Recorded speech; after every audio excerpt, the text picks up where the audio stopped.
Alright guys, TacticalCrab here. Hopefully you had a fantastic last couple of days. Today I wanted to go through another gameplay breakdown because there's not too much going on right now. This is airing on the 27th of December, a few days until that Pro League qualifier in January. I'll definitely have some content coming out after the new year to do with that. But today I thought we'd have a look back at another CWL Las Vegas game. Probably do this once or twice more before that Pro League qualifier, and then of course with that event coming into play, we'll then every week or so look back at a game from that event. So that's hopefully the idea, doing one of these every week. Or, as the situation is right now, given Christmas and everything, not too many things going on, this seems like an ideal thing to look through. So I was thinking back, I did get some suggestions on some gameplays to break down and have a look at, and feel free to comment any ideas you have on this video. I obviously do want to go back to some of those seaside hardpoints, like Optic versus E United, for example, but I didn't want to do it two in a row. Considering Optic and Splice was the last one I did, I'll link that down in the description. So I was thinking back to that last video I did on whether 100 Thieves should make a roster change. You guys had a great discussion in the comments below. There's hundreds of comments on it. So yeah, thanks a lot for that, and the general support over December has been fantastic,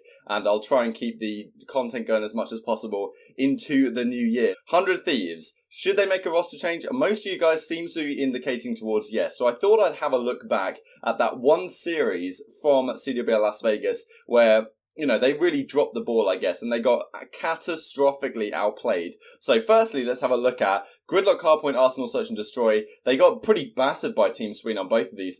Both maps weren't really particularly close. When they lost this in Search, they'd lost every single Search so far in the tournament. Then we move on to Frequency Control. 100T were undefeated in Control in the tournament, apart from this map to Team Sween. So that's what we're going to look at today, because wow, did Team Sween put on a clinic here.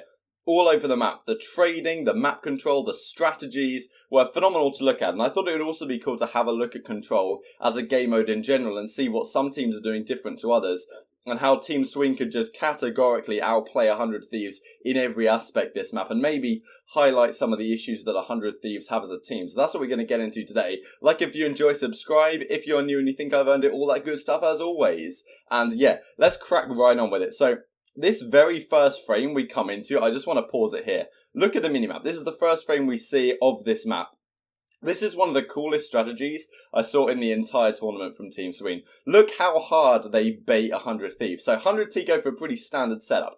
2 guys towards mid, 3 guys over towards A on defense. It makes sense because B control point is on a lower ground. It has the height disadvantage. So you can effectively kind of give up B towards the start in order that you can retake it through mid when you have that height advantage. That's at least what 100 Thieves are going for, and it makes sense. So you see how they push into the hard point. Look at Nolson and Dylan here. They're just waiting outside A. Look at those 3 arrows on 100 Thieves. They get completely baited because there's 2 guys over towards B. They make a bit of noise. That's Quicker and Brain over there. 1 man in mid in Wee Man. And then Nolson and Dylan are chilling outside A. The guys on 100 Thieves, they peek it, they don't see anyone, and then they think, oh, it must be all B, especially because Wee Man was in that window. I really like that touch from the guys on Team Sween. They have Wee Man in the window there, and when they kill him, as Pharaoh does right here, they're probably thinking, okay, that guy was to cut off the rotations, the rest of them are going to be over at B. So Quicker and Brain are just playing distraction, and Dylan and Nolson just run into A here.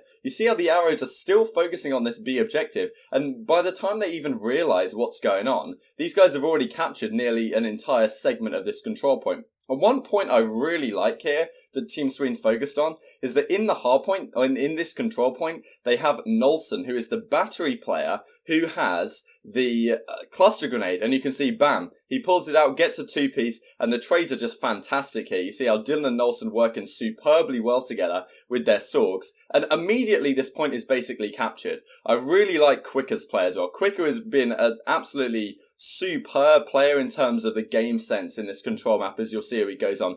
He's sneaking through mid here, as you can see that number 3 arrow. He's already hopping over towards this B objective. And you can see Kenny in the window there. Quicker's already down here capturing B. He is so good at rotating between the points, as we'll see in this video. So A control is already under wraps. Quicker's over here trying to do his best he can, and they're already trying to capture this point. And one thing with 100 Thieves, as you can see, they all went on the low grounds to try and retake this hard point. And one thing you'll see from Team Sween is they always have people keep the upper ground in middle and do their best to take control of that when they're trying to take or retake an attack or defend points as they may be. So you can see here how they have players that can look over Quicker and hold him down in the hill right here. And okay, these trades do end up going in the favour of Team Sween, largely because they had players at top mid, and also Brain hit some nice shots that could shoot down on the 100 Thieves squad. And I think that really was to their detriment this game, 100 Thieves, how they're constantly flooding towards that low ground. You see here, they don't send anyone towards mid, as you can see on your minimap in the top left. Quicker comes back to mid. He's just holding off that rotation. And then when this final push comes in, where Dylan's laying down right here, look at Quicker on the minimap. Number 3, he just comes in, shoots a couple of people in the side, and they win out these trades no problem at all. One of the quickest rounds of control you will ever see. What a fantastic way to start from Team Sween. That initial break, the rotations back and forth between A and B, manipulating the spawn super well. They didn't even really have an opportunity to spawn trap, but wow. You know, here's the Nolson final kill cam. I'm not sure that it was exactly meant to go where it did, but he gets the 3-piece regardless, and Team Sween coming out with the fire. Definitely something that 100 Thieves probably underestimated coming into this. So anyway, round 2, Team Sween are now on the defense, and what you will see is that Dylan now has streaks, that drone squad and that Hellstorm missile. 100 Thieves, they end up sending 4 towards this A site, so do Team Sween. Definitely a miscalculation here a little bit from Team Sween, because you see how Dylan comes in, they can kind of sense some activity outside A here. So he goes to call in that Hellstorm, and boom, he gets shot in the side by Kenny because he cut through mid, and that player number 5 in Brain probably should have gone to middle rather than going over towards B. We kind of discussed how maybe it's easier to retake from the middle of the map rather than down low, so Brain being there at all was maybe a mistake on the part of Team Sween, and it allowed Kenny to sneak through mid. They weren't really watching it, but Quicker and Nolson do incredibly well. The Sorgs at close range just dominating these guys, and probably one of the disadvantages of this 100 Thieves squad is it's super AR heavy, not too much SMG talent on the team, and yeah, Team Sween really take advantage of that. But regardless, 100 Thieves, they managed to get those trades, break into the hardpoint, but look how 100 Thieves approach this now. They all attempt to come to the hill from this normal side. Only Pharaoh is cutting towards mid, but Brain already has it on lockdown. So these trades, once again, the fact that they have this opportunity to pinch is really beneficial from the Team Sween side. They're focusing a lot towards the middle of the map, and okay, that position of Pharaoh worked really well. Okay, 100 Thieves end up winning the trades, but definitely I think I preferred the way Team Sween played that. This is the crucial thing to note. They know, Team Sween know that 100 Thieves are getting this point on lockdown. They're already on the rotation as quick as lightning. You see 4 guys, 4 white arrows heading over towards that B objective. And they're just going to outnumber and outplay the guys on 100 Thieves once they get there. I like the play from Nolson as well. He's just hanging around. He's making noise on the minimap. That's number 1. He's showing his presence towards that window. So the guys on 100 Thieves are a little bit worried about crossing through middle to go and help their teammates because they think Nolson might be in the window. But instead, Nolson runs all the way back to his spawn, comes to help his team as quickly as possible while they get the better of the trade. So Enable and Co, they go through middle. They probably take the lower ground a bit more than they would have done because they thought that Nolson was in that window. But you see, number 1 is already here, just in time to help trade his teammates, even gets that kill on Enable in, completely cut out of position. Nolson ends up getting a fantastic 2-piece, and this is where it just falls apart. Once again, he pops the 3-piece. This guy was going off this entire event, and this is when the spawn trap can really come into play here. You see Slasher struggling to get control of mid, and this is what you love to see. Wee Man in this angle here. This is how defense is considered to have some sort of advantage in control. The fact that they can have these head glitches, spawn trap 100 Thieves because there's no opportunity of them coming behind them. This is why I was kind of concerned about control as a game mode, but as it turns out, it's really rather fun to watch, and also you do get these exciting strategies that we've talked about in the past. So anyway, I kind of missed that, but Wee Man tried to go on a flank. A little bit optimistic, caught out by Slasher, but at least he gets the information that all 5 guys on 100 Thieves are there. And number 3 in Quicker, he decides to cut back to mid. Nolson ends up getting taken out in this engagement. And Dylan COD, baby. This is the situation. Quicker drops down low. Have a look at all those 5 guys. 5 red holograms through the wall. Dylan calls in the lightning strike, bang, they all die.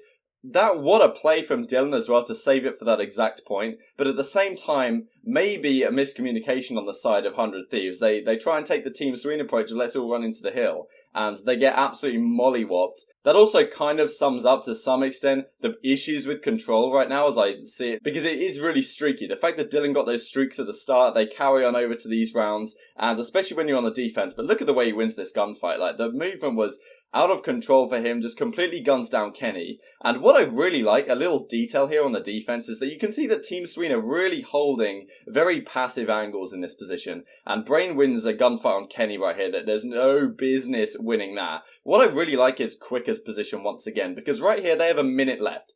Player number 2, player number 4, Dylan and Weeman, they're holding that left side towards B. A lot of players would just think, okay, we have guys pushed out on B, let's just control middle and then we'll be fine. But 100 Thieves do have an entire minute left to try and break this hardpoint here. So eventually Dylan does get taken out, but look at the play from Quicker. Quicker doesn't avoid the middle of the map. He flanks all the way around through A and makes sure that no one on 100 Thieves is potentially flanking to come behind them, because 100 Thieves in an ideal world, if they had a few more lives here, what they would do is send someone all the way through A, which they've already captured, go round the back, try and win a couple of gunfights, stay alive, and then pinch onto the hardpoint. But Quicker doesn't allow anything like that to happen.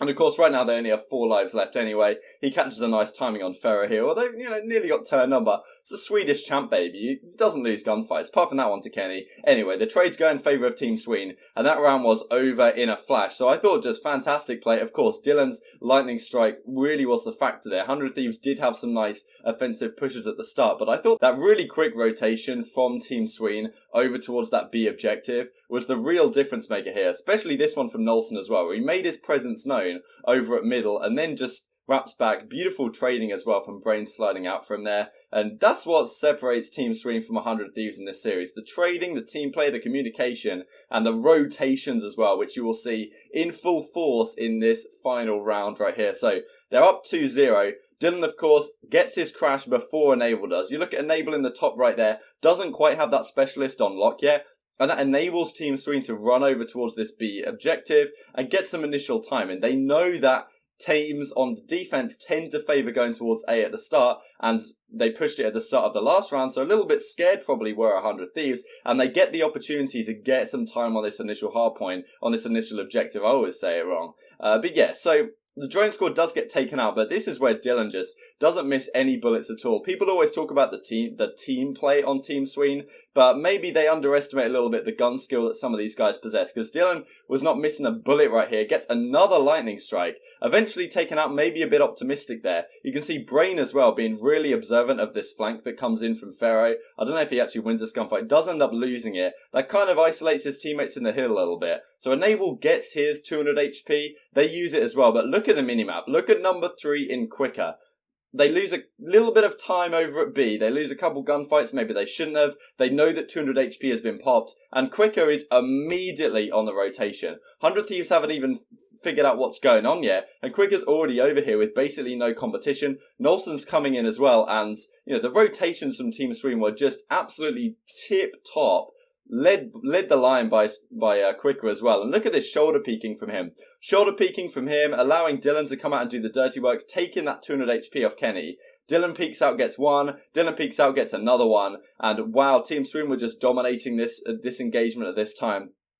And look at this in Ferro in mid. Definitely a bit overconfident here. He's the last guy alive, but he's trying to do his best to challenge. And you can see how all 4 guys in 100 Thieves are heading over towards this B objective here. So basically doing what Team Sween did well the first time, pushing towards this B objective rather quickly. But I do think they neglected middle control a little bit. You'll see right here, the fact that all 4 of them are down there. Nolson comes down with his streak. Dylan calls in a lightning strike, deals with them no problem at all. Once again, okay, a little bit of a streaky nature maybe of control, and they use all of their streaks. Nolson ends up taking out Quicker. But you can see that mid control here from Dylan, and the lack of focus on that from 100 Thieves really costs them again, even though the streaks were to their detriment. The kills go in favour of Team Sween, and wasn't that just one of the cleanest control games you've ever seen? I barely saw any mistakes there out of the side of Team Sween. 100 Thieves, definitely some issues in terms of the way they're pushing hills, but the team play, the rotations especially from Quicker, and those little micro strategies at the start of the round were really exciting, and wow, yeah.